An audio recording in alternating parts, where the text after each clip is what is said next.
So I got an issue with my truck now. It's a new issue.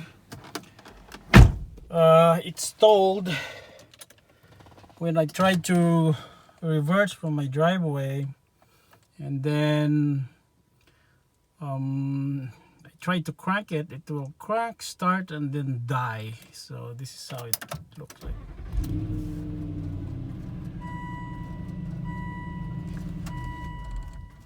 Yep, it dies, and then I have an SRS airbag service urgent. So it's like a new error or something.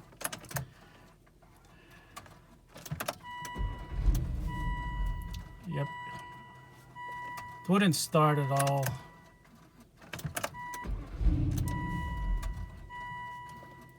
Yeah, it's really bad.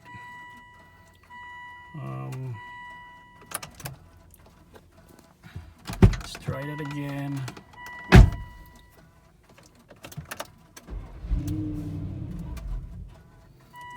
Yep, dies.